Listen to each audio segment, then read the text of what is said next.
मनुष्य की एक विशेष प्रवृत्ति होती, वो कभी स्वयं से संतुष्ट नहीं रहता, कभी स्वयं से प्रसन्न नहीं रहता। जो है उससे अधिक पाना चाहता, जो पा लिया उससे आगे बढ़ना चाहता, अपने जीवन में बदलाव, परिवर्तन लाना चाहता। और ये प्रवृत्ति संसार में सबसे महान है,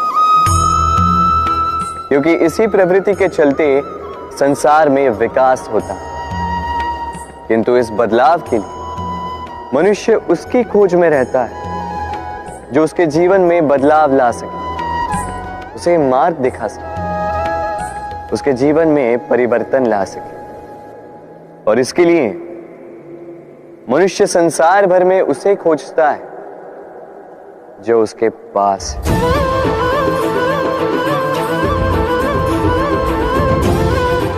बताइए कौन? यदि कोई आपका जीवन बदल सकता है तो दर्पण देखिए। वो आप स्वयं है जो आपका जीवन बदल सकते हैं। वो आप स्वयं है जो स्वयं को मार्ग दिखा सकते हैं, जीवन में बदलाव ला सकते हैं, परिवर्तन ला सकते हैं। इसलिए पहचानिए अपनी भीतर की शक्ति को और विश्वास कीजिए कि इस संसार में आपसे अधिक शक्तिशाली और कोई नहीं। जीवन बदल जाएगा।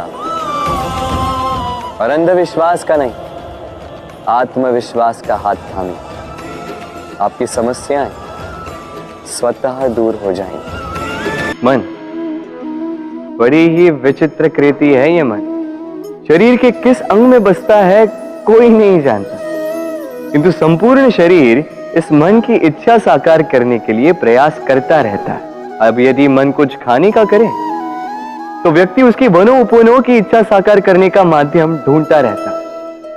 अब यदि मन किसी को शत्रु समझ ले तो व्यक्ति उसे नष्ट करने का हर संभव प्रयास करता है।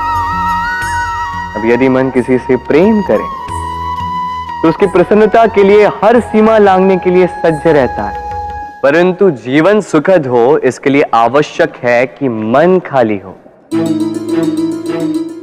इस बांसुरी की भांति भीतर कुछ भी नहीं, न राग है न द्वेष, तब भी तार छेड़ने पर स्वर निकलता है। इसी प्रकार मन को भी भावनाओं से मुक्त रखना आवश्यक है।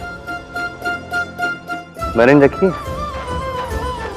मन में कुछ भर के जियोगे तो मन भर के जी नहीं पाओगे। भूल और मनुष्य, इन दोनों का संबंध कुछ वैसा है जैसा पंख और चिड़िया का, जैसा धारा और नदिया का। यदि भूल मनुष्य के स्वभाव का इतना महत्वपूर्ण अंग है तो आप सोचिए, इस पर लज्जा क्यों? इस पर लज्जा करना ठीक है ही नहीं। वैसे देखा जाए तो भूल हमें स्वयं को और श्रेष्ठ बनाने का अवसर देती है, पहले से अच्छा प्रदर्शन करने की प्रेरणा देती है। अब कदाचित आप में से कुछ इस बात से सहमत नहीं हो, क्योंकि बहुतों की दृष्टि में भूल दोष को जन्म देती है, दोष अपराध को, और अपराध के लिए क्षमा नहीं दंड मिलना चाहिए। किंतु क्या आपने कभी सोचा है कि ऐसा क्यों होता है? क्या कारण है इसका? इसका कारण है भूल स्वीकार करने से बचना। यदि आप कोई भूल करोगे और उसे स्वीकारोगे नहीं तो वो भूल दोष में बदल जाएगी और वो दोष अपराध। तो साहस रखिए, अपनी भूल को स्वीकार करना अपनी भूल को सुधारने की दिशा में सबसे पहला कदम होता है। और स्मरण रखिएगा, यदि कुछ अपराध है तो वो है समय पे अपनी भूल ना स्वीकार। हमारा शरीर प्रकृति की सर्वोत्तम रचना है।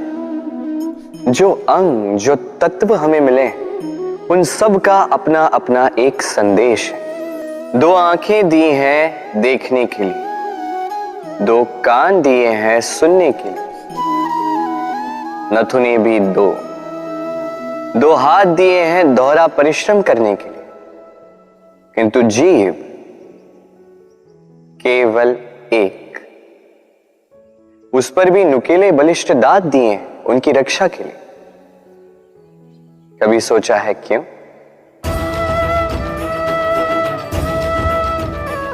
क्योंकि शब्द और शब्दों का उपयोग मनुष्य का सबसे बड़ा शस्त्र है, जिसका उपयोग जितना सोच समझ कर किया जाए, मनुष्य जीवन में उतना ही ऊपर उठता है। तो समझे ना? देखो, सुनो, समझो अधिक, बोलो कम। मनुष्य का स्वभाव है कमाना, संग्रह करना, फिर चाहे वो धन हो, नाते हो, संबंध हो या हो प्रसन्नता। परंतु क्या आपने कभी सोचा है, नियति ने यह संग्रह करने की प्रकृति मनुष्य में क्यों डाली? एक बीज से पौधा पनपता है, उसके भोजन से फल संग्रहित होता है।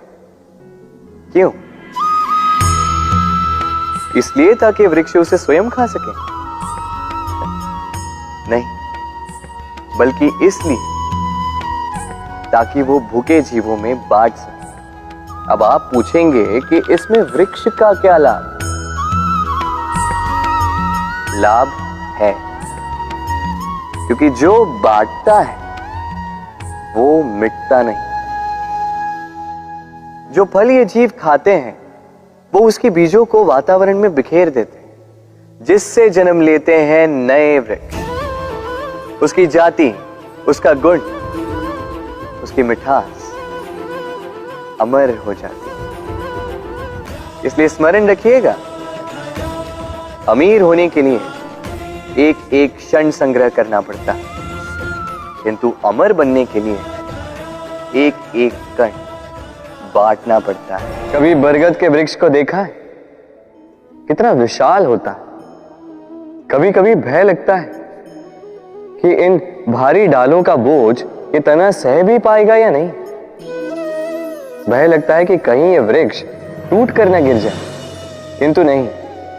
समय पड़ने पर शाखाओं से निकलने वाली ये बेलें धरती की ओर बढ़ती और फिर स्वयं जड़ बनकर इस वृक्ष को सहारा देती।